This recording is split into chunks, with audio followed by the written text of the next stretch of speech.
live video chat with director Stephen Sloan, a great hair. I'm Aaron Vanek. Welcome to the third chat about Mountains Madness movie, the animated Mountains Madness movie. We have Stephen Sloan with us. From where are you in Atlanta? Is that where you are? I'm currently in Atlanta, Georgia. Yes, far from the snowy wastes of Toronto. Which is that home for you, Toronto? Yes, yeah, Toronto area. So how's the mayor of Toronto? I don't know. He stepped down and went away, and we haven't heard from him in a while. So did he? I heard he was back in the news or something. So I haven't followed up. I definitely had a day or two of a Rob Ford, media crush, just because it was so fun to watch him. But yeah, I haven't heard what's been happening with him. No, like I said, I think I've been in Atlanta for like a month or so, so I haven't been really keeping up with a lot of the news at home. But yeah, there was like another video was released, or some other kind of evidence that was even more damning than before, and he just basically took a walk and was like, yeah, no, I'm out, and finally, and yeah, so he just took a walk and allegedly went off to get help or something, which is good. It sounds like that's what he needs. But yeah, he's been out of the limelight for a while. He's been the poster boy for because we just had we're sort of in the midst of an election, provincial election, right now, and he's sort of become the poster boy for hey, don't forget to go out and vote, because when you don't vote, this happens. And then there's a screen cap of his ruddy face, looking sweaty and incredibly guilty. Yeah. Get him when he's all gassed up. Yeah. So let me ask, snowy Toronto, how does that's kind of a nice segue to talking about Mountains of Madness. Were you growing, how did Mountains of Madness end up as one of your favorite stories? Is it just you're in the winter wasteland, or you were skiing, or no, nothing that nothing that coincidental, I guess. It's just I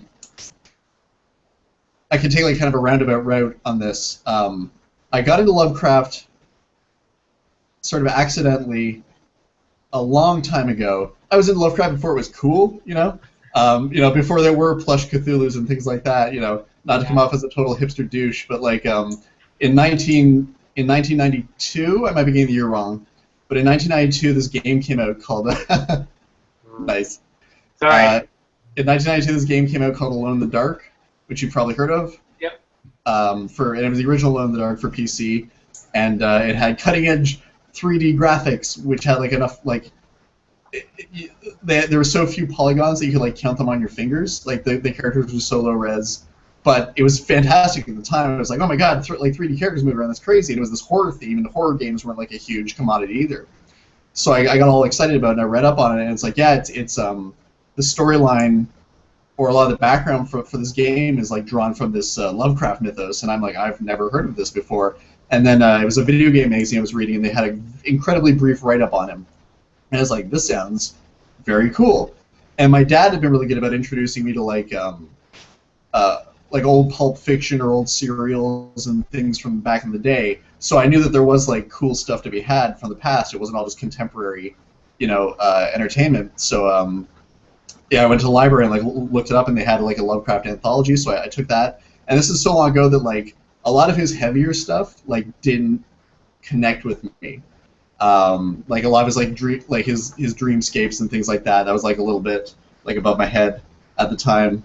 But his more pulpy, serialized stuff did connect with me. And I catch a lot of flack for that from a lot of Lovecraft fans, because he looked down on his more standard pulpy stuff, and he didn't push as many boundaries there. But I'm gonna blank on all the names. The Hound. The Hound is a more of a kind of standard storytelling, and that really freaked me out. The Haunter in the Dark, that was one of the scariest stories I'd read in a long time. I always forget the name of it. My absolute favorite one back at the time was, I think it's The Lurking Fear. Is that the one that takes place in the old mansion. Marten's mansion, yeah, with the white thing. It's the like degenerate family essentially. Yeah. But that one really affected me because I always remember like it's about this investigator, and he brings like two tough guys with him, and like early on in the story those guys get taken out, and I just wasn't introduced to a lot of like protagonists dying before you even really get to know them, and then all of a sudden it's just like this poor guy who had like backup, had his crew with him, and now is like totally alone in this like clearly hostile environment, and it's just him scrabbling trying to like survive, and that really connected with me. That was very like that was very visceral. Anyway, so like that was my intro to Lovecraft, and I would like pick up bits and pieces here and there, and I somehow Mountains of Madness had totally escaped me, absolutely escaped me, and it wasn't until like years later I was working on my first animation jobs, and I met this buddy Joel, and he was way more into Lovecraft than I was, and so we were talking about it one day. We just accidentally figured out we both enjoyed it. And he was like, well, have you read, like, the book he wrote? And I'm like, no, I've only ever read these, like, short stories and poems and stuff. And he's like, oh, no, dude wrote a book. And then he brought in Mountains of Madness and lent it to me. And I was like, oh, this is amazing. And it's great that he did that because if I'd run into Mountains of Madness before that, I think it would have been just too heavy for me.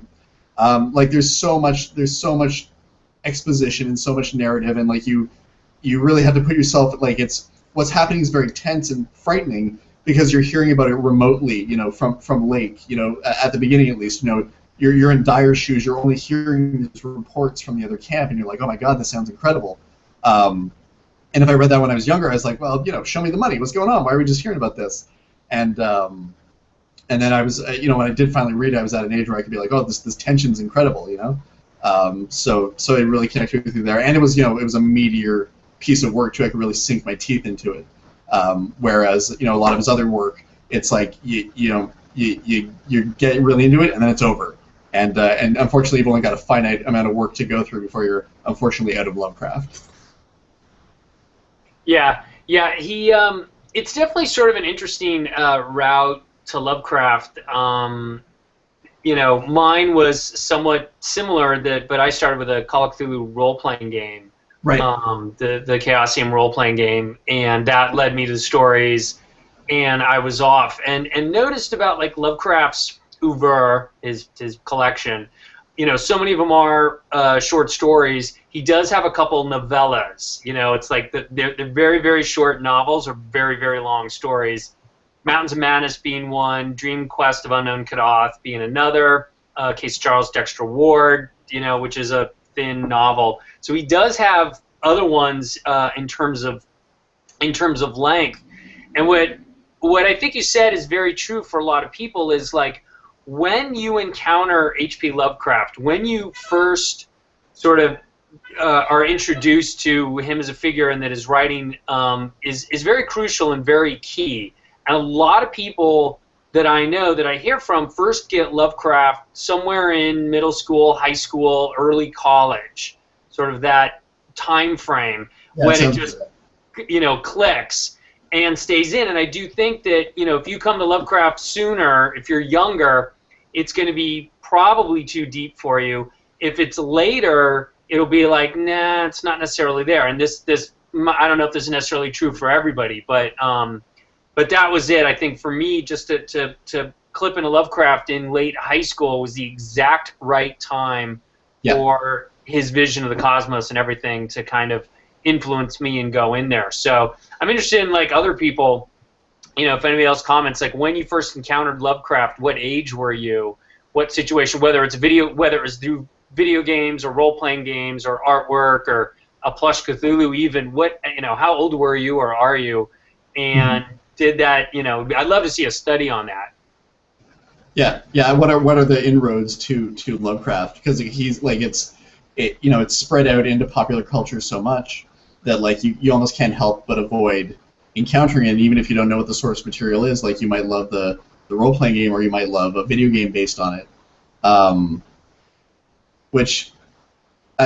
always misuse ironic, but like. Isn't there, I don't have it in front of me, but there's that amazing quote from Lovecraft about how he hates games and thinks they're like a waste of time or something like that. And that always frees my mind whenever I'm like enjoying something that's like based on his work that is more like an interactive game or something like that. I'm Yeah. like, but it's doing so much for you right now. We put up the festival. He had this great quote. I don't have it, but it was on a T-shirt from the H.P. Lovecraft Film Festival, where Lovecraft was saying, like, movies are just absolute twaddle, waste of time. He hated, and this was, for the Lovecraft Film Festival. And, it's just so funny that he did not like a lot of the popular stuff that was going on, movies or games. He wanted to be serious and stuff.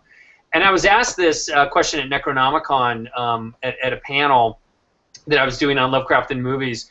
And someone asked sort of like, what do you think of the plush Cthulhu and the toys and everything? And I'm like, look, if plush Cthulhu gets you into reading the original stories, then good job. If even if the stuff is immature or it's, a waste of time or whatever, exploitive, I could see the argument for it. But personally, I'm like, but look, if this ultimately leads to someone going back to the original works and reading Lovecraft and enjoying it for what they are and getting a thrill and a scare, then I don't see anything wrong with that. Absolutely, it's just one more way to introduce people, and then if they discover the source material, then they can switch over, become part of the fan base that's up in arms about the plush Cthulhus and stuff like that. Yeah. I mean, and not all of it is good. I mean, some of that stuff, I see so much going on and little cute animated, Lovecraft, Little Cthulhu. There's one, it's like Adventures with Little Cthulhu. And so it's sort of taken the fangs away, but it's so obvious that it's a parody or a satire and stuff. And if it hooks in people, I think how much cooler it would be. You think, oh, Little Cthulhu is like a little cute thing, and then you read their story, with cults and giant sea monsters and everything. And what a better shock, if you think Cthulhu is a cute little thing, that you end up, reading. Horrible. I got it. I gave my daughter one. Where are the stories that it's from? Oh, degenerate inbred like Louisiana swamp people and killer cults and human sacrifice and breeding with beings from beyond the stars. Like, oh, this may not be appropriate. Yeah, probably not. But I think that's great, and it might have so much more of the feel of like you've discovered this secret, you've discovered the real meaning behind Cthulhu. You found something. So I think that's good. You mentioned some of the other stories that you really liked. Were there any others that stand out visually that sort of cemented Lovecraft's appeal to you? I think I hit all the big ones off the top of my head. Cold Air. Cold Air's yeah, that's that. I always like that one too. Because I like that it was the horror was blatant. It wasn't an antagonistic horror. It was just like something that the character had to live with, and like you kind of saw what was coming, and you just felt so bad for the the corpse essentially. So the walking corpse. Yeah, that one had like, there was definitely a protagonist. There was no like real antagonist. It was just like time or inevitability, I guess, that was the problem, and so that kind of affected me. The thing on the doorstep always creeped me out a little bit as well, having sex with your, what was it, grandfather or something in the body of your wife? Yeah. Yeah. And, I guess that's when you would also have to be careful about when you read it, because you might become incredibly distrustful of ladies. Yeah.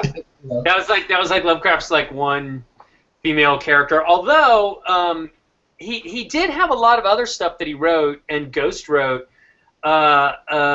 A friend of mine pointed out that he actually wrote like a melodramatic romance story. Really?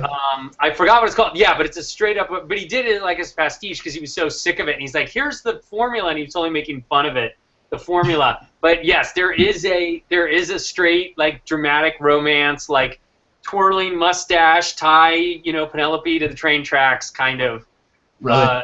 story that Lovecraft was riffing on some guy that he disliked Nice. in the magazine. So I totally want someone to adapt that as a film. I would love to see that adaptation. I wish I knew what it was called, but it's on like the wiki source. If you look at the stuff that he did, there's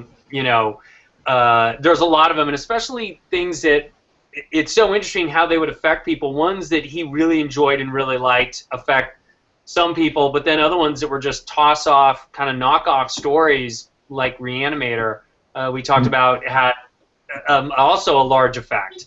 So, it's kind of so unfortunate that we lost him, at age 47 before he really had a time to hopefully really get into, more stuff. Yeah. So you were mentioning the influence on from Lurking Fear. So the pulp stuff and that really kind of, thriller stuff, which I enjoyed as well. I thought like Dunwich Horror was one of my favorite ones. It's like the, Armitage from Miskatonic has to memorize the spell, and they're using, they got magic to fight the monster, and because it played a little bit more like the Call of Cthulhu role-playing game that I knew, and so that kind of investigative, find out what the big secret is, and then try and stop it to save humanity. That pattern is what first really attracted me to it. So I'm kind of wondering how this is going to translate to the movie, to the Mountains of Madness movie. How are you thinking, is this going to be really pulpy, or is this going to be talking head, or how would the movie come out?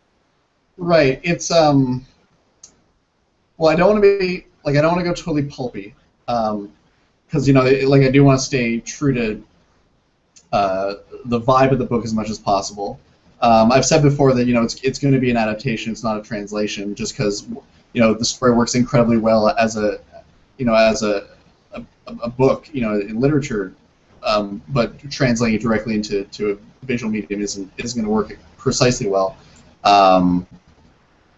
And another reason I don't want to make it totally balls out action or anything like that. Like I can promise right now there will be no dual wielding Uzi Dyer like jumping out of an exploding temple or anything like that. We're going to stick to the characters as established.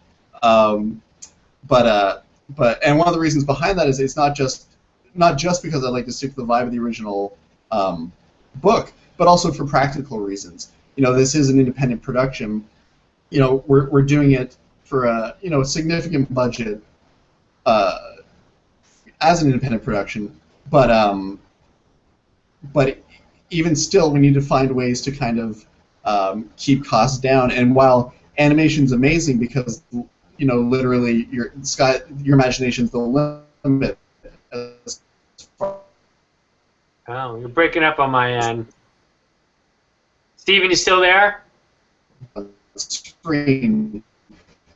The internet is more imaginative things. Still very time. Steven, go to Just Audio for a second.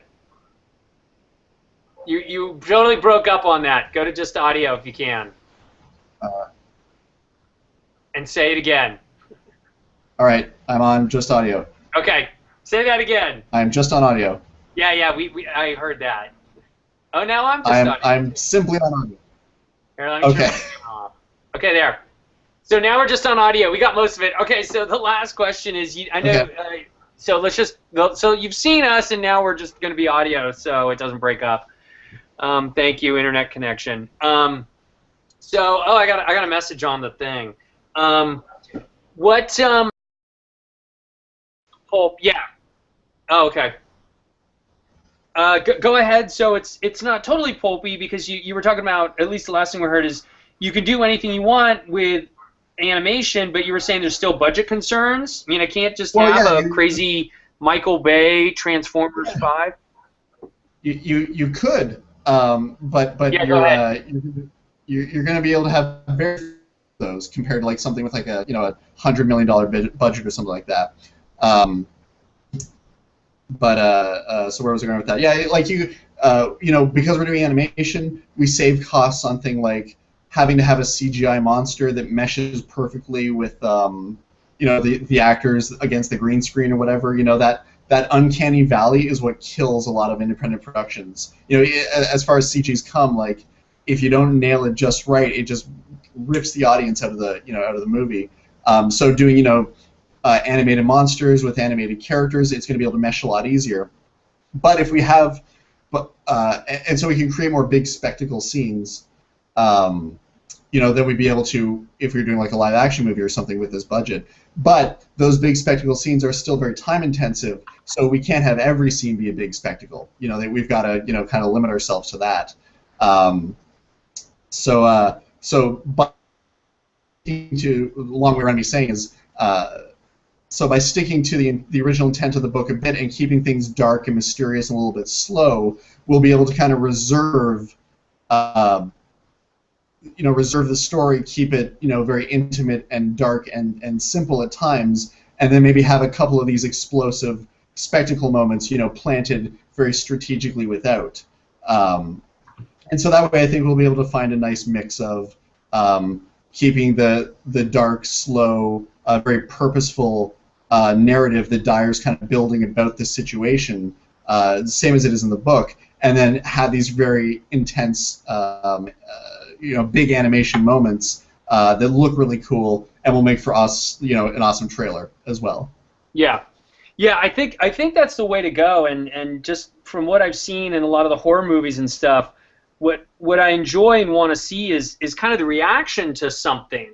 In other words, some horrible, mind-shattering event happens. That has an effect on people, and I kind of want to see that effect on the person to know how bad it is. Their reaction to things is what sells the scare, that I found. Their reaction, their point of view leads the audience to react to it. So if they're kind of like, oh yeah, and here's this giant monster that came in, and let's run away, and then they keep moving on something else, it's like, well, then that wasn't really that scary because that hasn't really affected you, this other human character that I care for.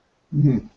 So I think going that way and punctuating this with a couple of big moments and showing the reaction, I think and it's also very in keeping with the story. I'm rereading Mountains of Madness and just sort of seeing how it's a very shattering sort of thing. If you consider a scientist, someone who is a Miskatonic professor, Dyer, trained as a geologist and going on this huge expedition.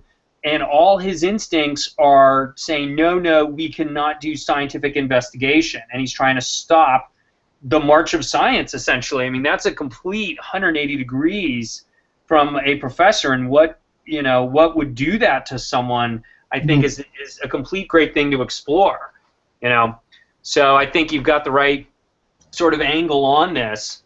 One, for practical means, just in terms of the animation, but secondly, in terms of story and content, and really keeping things moving at just the right pace so that the audience can reflect and react to the horror, so to speak.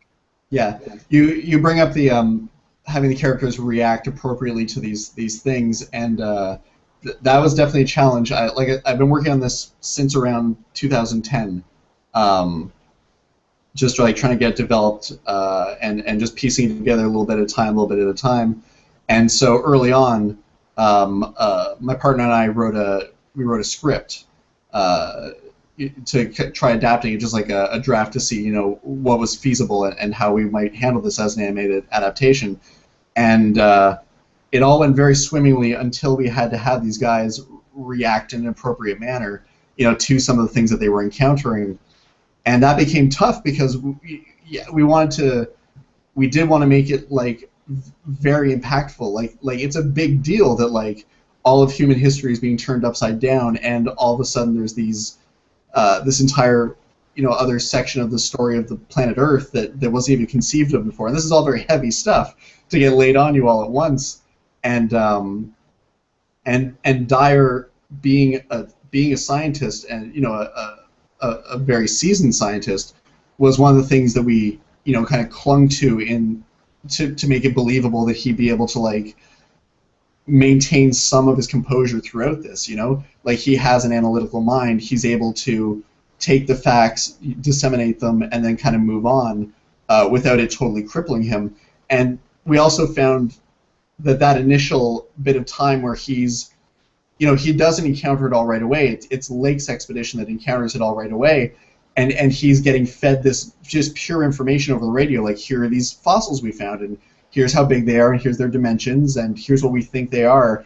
And that right there is already going to start it's going to start the pages turning in his brain, like, oh, this is new information. We've never encountered anything like this before. So it's almost like he becomes malleable or somewhat mentally prepared for the horrors that he's going to encounter later on. At least that's how I sort of incorporated it myself. I'm sure there's other ways to look at it. Yeah. I mean, I think that's the way to go, and that's the kind of stuff that's so interesting that you can do with an adaptation. I think that Lovecraft's text is descriptive, but there's definitely, and there's a lot of it, but there's still holes that we can interpret sort of what the emotional reaction is, and I think that's in a lot of Lovecraft stories, and there's definitely room to flesh out the stuff that goes in there. So I think a lot of times, a straight translation of a story into film leaves out the very human and very emotional component that I think Lovecraft leaves you to fill in a sense of closure. And so I welcome filmmakers that do that are showing the humanity in this completely inhuman cosmos. Right, and that actually might be a reason that I was drawn, and still am, to some of the more pulpy material that he did, because it has you get a more direct reaction from a lot of the characters. Like I said, with the lurking fear and with the Hound, especially with the Hound, like you set up these basically despicable characters, but you end up growing to sort of, I don't know about love them, but like you're still rooting for them at the end, yeah, you're sympathetic yeah, for you become sympathetic to these characters, and so there's a real, you really hang on them emotionally there. Yeah, absolutely. So we're coming up on time. This is our longest one yet. Hopefully you guys join in. We do have a viewer, so if the viewer wants to, we'll take a question. It says, ask your audience to submit questions and they will appear below. So our viewer, whoever it is, if you want to ask a question, hopefully there's a way to ask it. And then type it in. This is the beta test for the Q&A. Yeah, exactly. Ask anything, even just like, wait, what did I miss? Just so we know this Q&A thing is working. I don't know if I click on anything, but apparently questions appear below. Right. And I'm hoping that if they join in, there's like a little box that says, ask your question. But it says, ask your audience to submit questions, they will appear below. So I asked, and apparently they will appear below. So we'll wait a second. What's that? Or if they can just enter in the group chat or something? Yeah. Well, it just says, on my little thing here, it says there's a viewer. And there wasn't a viewer, but now there is. So we're talking to you, viewer. Viewer? Whoever you may be. Yeah, singular. Ask a question. I don't think we're going to get one. Oh, well, did you actually enter a question? I didn't. Oh, wait, here we go. It's working. It says, Reber? How did you get this? Clark? I don't know. I clicked on the Q&A tab, and then I clicked on questions. Oh, it's Reber Clark? Reber Clark, yes. Okay, hey, man. I'm sorry if I mispronounced your name. Reber, I see it all the time. Hey, there it is. It's working. It's working, smiley face. Click the select button to answer a question. Okay, got it. Select. That wasn't a question. but it is working, so we can't take questions. So, yeah, if you got anything, Reber, we're gonna sign off. It's been just about half an hour for this chat. Stephen and I talking about H.P. Lovecraft and what brought us into stories. If you've got a question, we'll answer it. But we definitely know this Q&A does work, so we'll do more chats with Q&A in the audience if anybody's got other questions.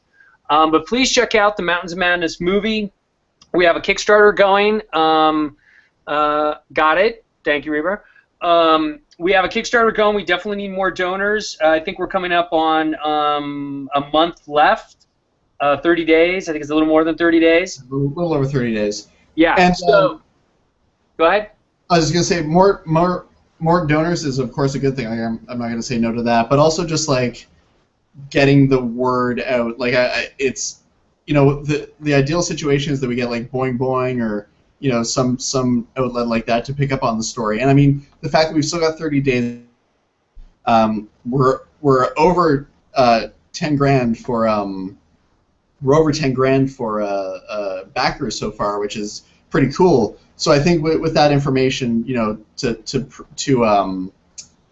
show some of these news outlets that there are people willing to donate, may help us get the word out there. They might be able to do that, because I'm sure there's a whole untapped audience that, like, try as we might, on Facebook and Kickstarter and what have you, we're not able to reach everyone we need to. Yeah, absolutely. Yeah. So please check out, all the viewers who see this, please check out, the reason why we're doing this is to basically make a Mountains of Madness animated feature film done by independent fans, and we want to do it by fans, for fans, with fans. So please check out our Kickstarter campaign, Mountains of Madness movie, and we'll do more of these chats. We'll have them Q&A, so you can ask some questions if you want to know what's going on. And if you did donate, thank you so much. Please spread the word around. If you haven't, please check us out. Even a little bit helps. And we'd love to get this movie out. I mean, Guillermo del Toro couldn't get it with Tom Cruise and James Cameron. But let's get this movie out. Let's get a serious, great feature film by one of Lovecraft's greatest stories. I so want to see this happen. And check out the rewards. There's a whole bunch of stuff. You can get actual cells from the movie and sketches, passes to the HP Lovecraft Film Festival, DVD, animatics. There's tons and tons of stuff. So check out our Kickstarter campaign. And in a couple more days, we'll post another one of these chats. We ask all of you to come join us. But otherwise, it's Friday night. It's the weekend. It already started for you, Steven. So thanks so much for chatting again. And I'm glad we got our Q&A going.